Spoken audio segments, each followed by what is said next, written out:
So you want to know my opinion on Jurassic World Dominion? Well, let's let another Jeff chime in. That is one big pile of shit. Yeah, what Jeff Goldblum said. But no, seriously, if you want to know more details, hang around and we'll talk Jurassic World Dominion. Let's go.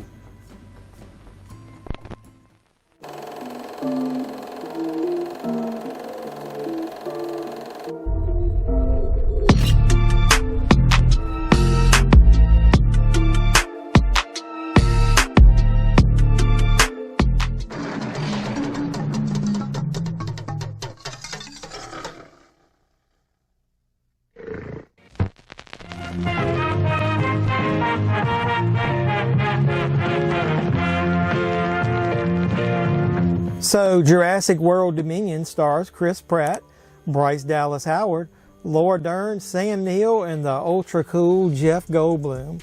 All Jeffs are cool if you didn't know that. So I saw this Jurassic World Dominion film, the new one that just came out over the weekend. I was really hesitant going into it because of some of the poor reviews that I had heard online. I'm going to admit though that I did go into it with a free ticket. I got a free ticket through Xfinity. It was a reward program. I didn't want to review it immediately though, so I let it settle in my brain for a couple days, but I think my initial reaction remains. So let's go ahead and talk about a few details. First off, I want to say that the movie can't seem to decide what it actually wants as the focal point of the plot to be. So the movie starts off with news footage of the aftermath of Fallen Kingdom. That film wasn't the greatest, but I did like the end, and it seemed to set up what would be an epic conclusion to this new trilogy, or maybe even the franchise. You know, dinosaurs running around in the world. Like, take the end of The Lost World with just those dinosaurs running around, and let's say you've got major dinosaurs terrorizing different parts of the world. I got excited thinking about the different concepts. Instead, the movie immediately turns after that to some environmentalist story about some genetically altered locusts that could destroy a majority of the crops in the world, specifically in the US. So we went from a genetically created group of dinosaurs in the first one to creating a new form of locust in this one. Okay, so then we turn to the characters of Owen and Claire, and they're hiding away their quote-unquote daughter, Maisie, from the end of the last movie. They're hiding her away, obviously, because the bad guys are going to come to take her and try to exploit her. And then wait, they're also protecting Blue, which also has a new baby.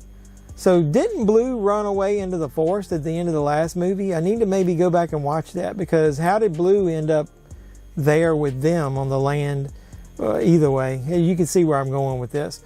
So it's like an hour into this bloated 2.5 hour movie before we get a really cool chase scene involving some of the main characters and some actual dinosaurs. And I feel though that we saw a lot of these best parts in the trailer, especially like the dinosaur chasing Chris Pratt on the motorcycle. So then for a while we get a lot of rent cycle repeat moments, conversations that I felt we had already heard with better dialogue from better characters in the previous movies, like, you know, Jurassic Park 1, 2, and 3. Now, Jurassic Park 3 was never one of my favorites, but after seeing some of these Jurassic World movies, it's starting to grow on me. Maybe I need to go back and watch that. But you can see where I'm going with this, right? The movie can't make up its mind what the focus wants to be, but it surely isn't always dinosaurs, because they're not on the screen a lot of the time. So the best part of this film, I'm going to say, involves the legacy characters, and let's call them that. And Jeff Goldblum is his usual cocky, pessimistic self. Don't move. Bigger. Why do they always have to go bigger? I love him. Laura Dern and Sam Neill, they still feel comfortable in these roles. I like them. There's still that little bit of sexual tension there. Ellie Sattler. Alan Grant. You didn't come out all this way just to catch up now, did you? You coming or what? And maybe it's the right time for that, because, you know, they're older in life. I know a lot of people back in the day said that part of the storyline was teasing that sexual tension between the two of them didn't feel right because Sam Neill was so much older. Let's just say, though, that whatever spark was there they didn't throw any fire on it, and they kind of ruined what could have been an epic moment. I'm not going to spoil it, but at the end of this, I think it should have been way bigger and it should have been more impact.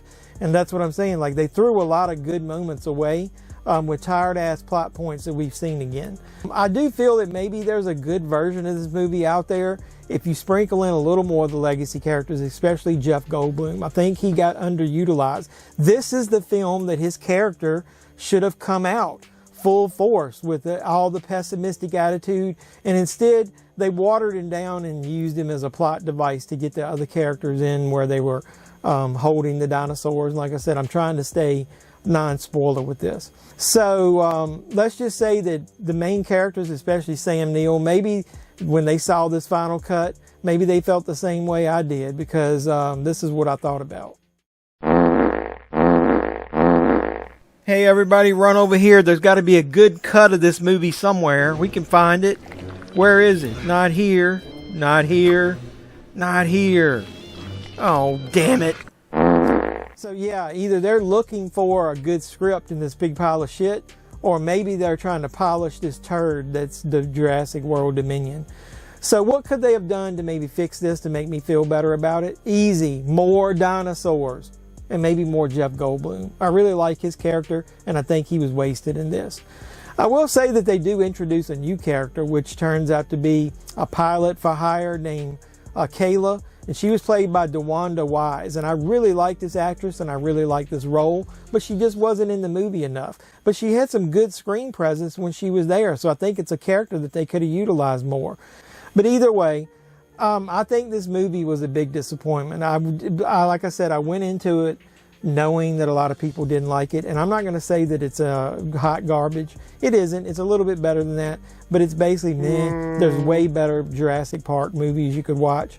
I just don't think that this is a suitable conclusion for this trilogy or for the series as a whole. It went out with a whimper, and I know it's going to make a lot of money because a lot of people are, want that next summer blockbuster, but I'm not going to sugarcoat it. Jurassic World Domination, like I said, right down the middle, man. I'm going to settle with the first 3 movies in the series, and I'll actually go to say I think Jurassic Park 3 is probably better than this one. So what did you think of Jurassic World Dominion? Put some comments down below, and then do everything else to support my channel like you can. Like, subscribe, comment, share. Do all that normal stuff that I always ask you to do. Hit the notification bell. You'll know when I post new videos. So until next time, boys and girls, this is JeffMan316, your pop culture reporter, signing out saying, you guys be safe out there.